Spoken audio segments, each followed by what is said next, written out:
what's at stake in this election as you compare and contrast?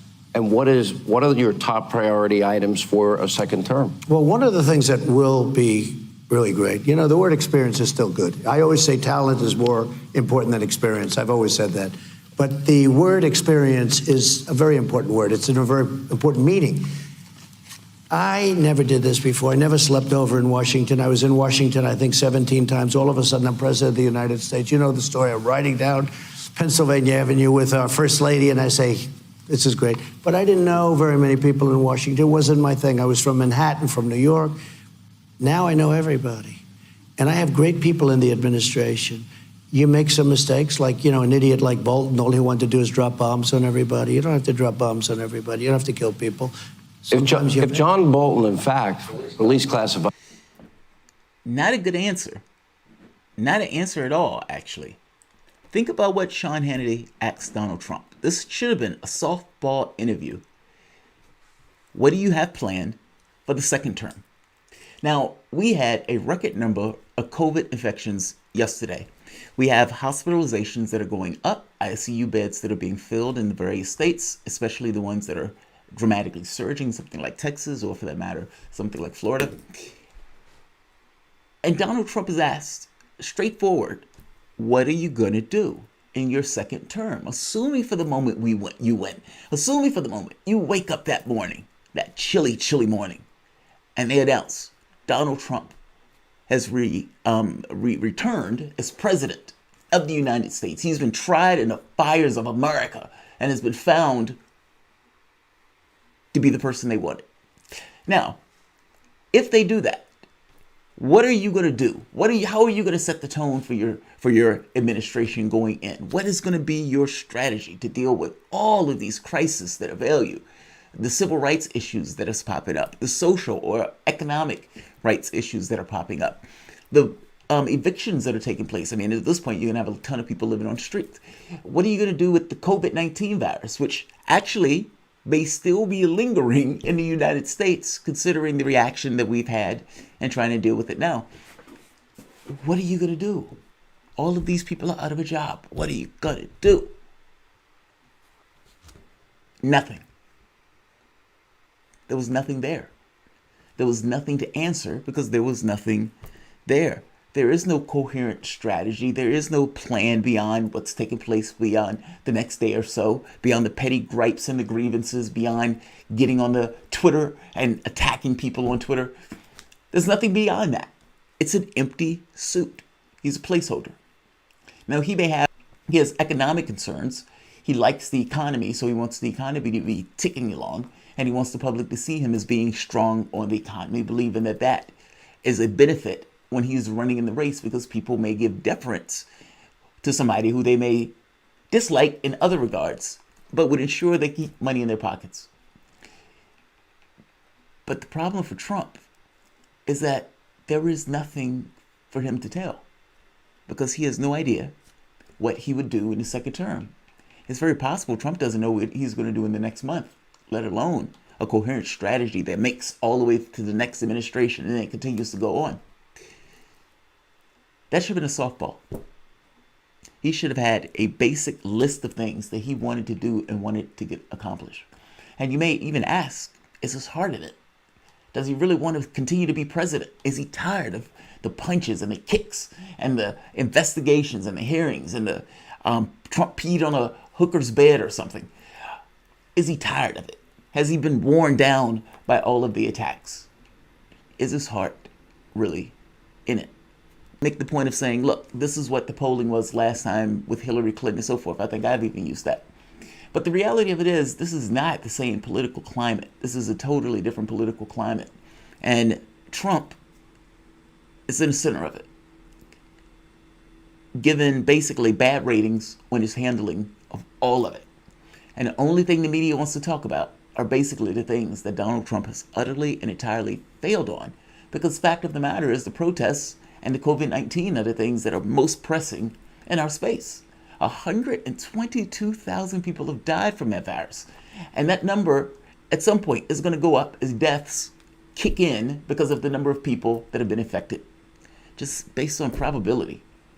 Now, this is not every state, so don't misunderstand me, but the states that it is surging, and it is just unrestrained and uncontrolled at this point. Again, the numbers are higher now than they were at their worst. Trump knows he's losing. And that, in and of itself, is a fascinating topic to discuss. I want to go into why he knows he's losing and why he came to that particular realization, and whether or not he can turn this ship around. Welcome to the Soapbox.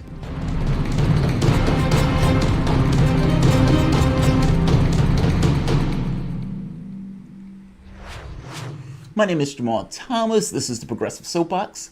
Guys, if you dig this content, please like, share, and subscribe. You can always support this content through PayPal or Patreon. This content is brought to you by you, and I appreciate you for giving me the opportunity to do what I do. Let's go to Trump. Trump knows he's going to lose. Why does Trump know he's going to lose, or think he's going to lose? Biden lead grows to 9 points. In April, 39 to 44. In June, 38, 47. NBC News, that one was Biden, 50, Trump, 36. Now, I want you to see something else in this poll. Look at all of the advantages that Biden gets ahead in, all of these different categories. That's amazing. 21 for independents. He is like radioactive. And then when you get to very liberal, somewhat liberal, moderate, and of course, obvious, somewhat conservative, etc. But that's not good.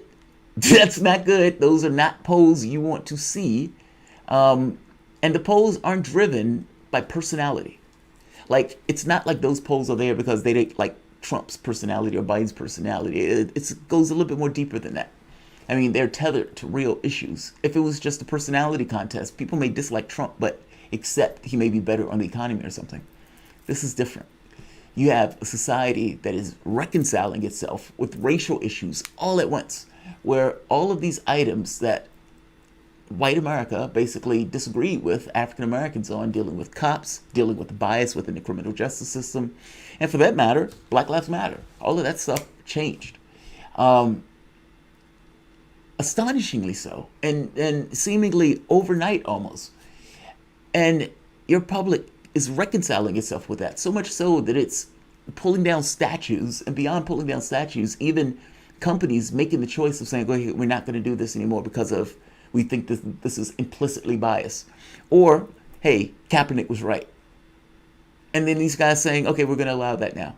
That's a sea change. Like, that stuff is astonishing. NASCAR taking down the flag and marching in solidarity with their only black driver. I can't think of his name. It's coming to me, and it'll come to me in a moment. But those things are fascinating in the way that that's taking place. People may deride the protests saying that they are chaotic. Fair enough, they are chaotic, but they are getting something across to the public that the public is understanding. So Trump sees stuff like this, and it's problematic. Here's the other point. If you look at real clear politics, look at all of these. Biden. Even when you go into battleground states, the same skew. Biden all the way down. Now, Trump would have to be an idiot not to notice that. I do think he's an idiot, but he does notice that. Now, the article in Politico is making the point right here that Trump realizes his dilemma, recognizes he is losing, and is now trying to compensate for it by being more active in the campaign. But there's a few quotes here that are just awesome.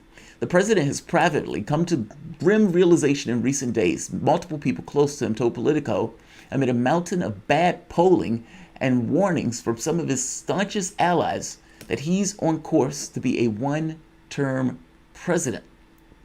Under the current trajectory, Mr. Trump is on the precipice of one of the worst electoral defeats in modern presidential elections, and the worst historically for an incumbent president, said former Trump political advisor Sam Newberg, who remains a supporter.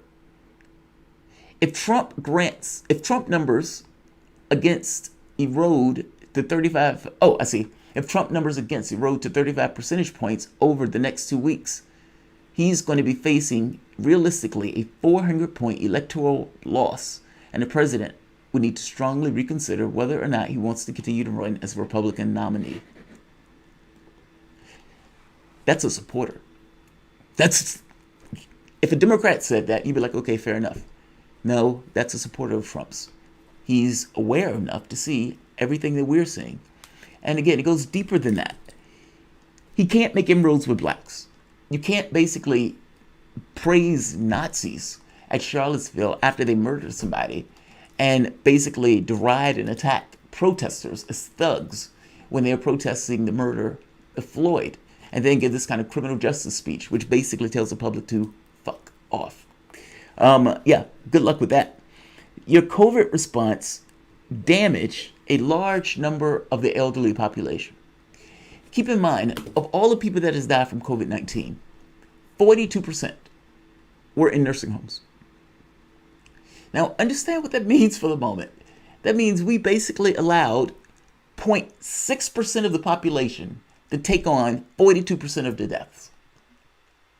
Put that in perspective. That's less than 1% taking on 42% of the deaths. And that was in the elderly population in our nursing homes. Now, the moment that the elderly realize that they are on the chopping block because they are more susceptible to death and larger illness with COVID-19, and they notice the president is not doing anything about it and is allowing it to take place, his support wanes. Why? Because it's dealing with their material needs. In this case, their physical body itself. So Trump starts to lose the elderly group. Maybe not necessarily to the tune where Joe Biden is leading in that group, but definitely to the tune where Donald Trump has lost major amounts of support in that group. The trade war. The trade war with China damaged farmers in the United States, and that was something that Trump did not have to do. He just did. The damaged relations are for obvious reasons. Who are we going to sell our products to? There are only 300 million people in this country. There are over 1 billion people in China. And with that 1 billion people in China, those are consumers, people who buy and eat the products that your farmers are making, that your country cannot compensate in any way in order to buy as much. The trade war damaged that. Those people were hurt by that. And so Donald Trump, who basically didn't have to do this, they realized, took policies that was dramatically against their interests. Incompetence in the job losses, and the ineffectual way in which he dealt with people's needs. Meaning you tell people, stay home, but then you don't compensate them people while they stay home. Nor do you keep the small businesses afloat while those people to stay home to ensure that those businesses are there. I'm not saying go so far as to federalize all of it, but definitely go far enough where you, the government, takes the hit for them and keep them in existence. You keep the jobs in place in that way. That's not what happened. This was just incompetence. A resurgence of the virus was against the public's interests and it wants. The public was very clear in multiple polling after polling after polling after polling, even now, that they would prefer that you deal with the virus first because the public is rational enough to realize that the issue about work is that you don't want to spread the virus in untoward ways and make this much worse of a situation. So people stay home. But that's the issue of a virus. That's not an issue of work in and of itself. Well, the public gets that. And so the public said deal with the virus first and then send us back to work. Trump didn't do that. And because he didn't do that, you have a resurgence of the virus. So what the public is basically seeing was they were against a policy. Trump gambled with that policy. And what was infinitely foreseeable, he was losing with that policy. Because if we were right, social distancing was working and was slowing down the propagation of the virus. And the moment that you allow people to go back together who still has the virus in some kind of latent way, whether they're experiencing symptoms or not, it's going to spread. We both can't be right.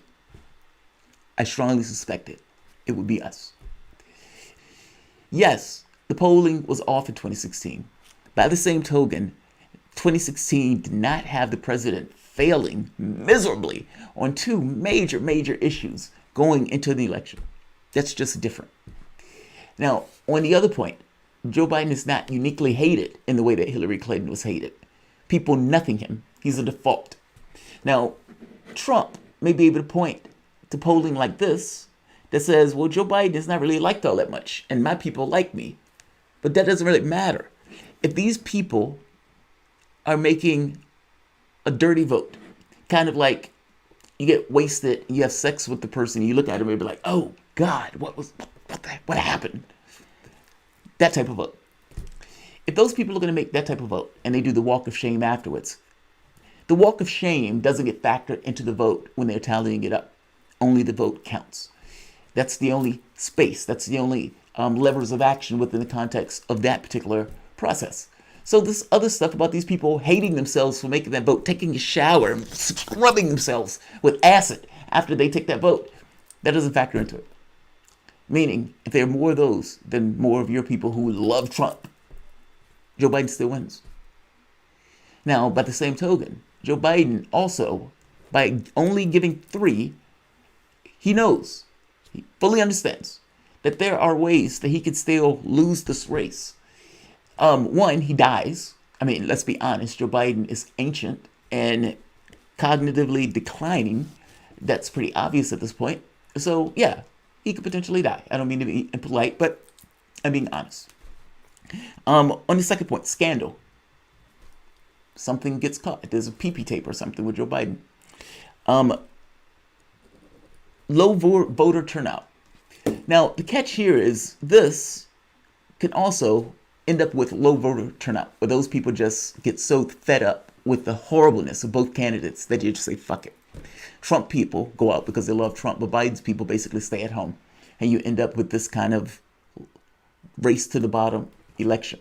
That could very well happen with that number, which is why I keep making the point that maybe you don't want to depend on people taking the walk of shame vote. Maybe you want to do something to energize those people. But he's not going to do anything for that. The last issue is the debates. If Trump embarrasses Joe Biden in those debates, that could change the trajectory of the race, meaning this stuff gets forgotten about in lieu of the debates going into the election. Joe Biden knows that, which is why he limited the debates to 3. He's trying to cut down on the amount of, on his space to which he could be hit. Is the window of impact by limiting the debates. Now, truth of the matter is, Joe Biden could seal this away by basically trying to unify the party by supporting policies that the party or that the people in the party support. Medicare for all gets 88%. That should be easy to do, especially with the public saying 70%. You're in the middle of a pandemic. Why wouldn't you use the fact that you were in a pandemic if you indeed believed in universal health care? And the reality and the truth of it is, you don't believe in universal health care. You just say it. All right, I will end this here. Like, share, subscribe.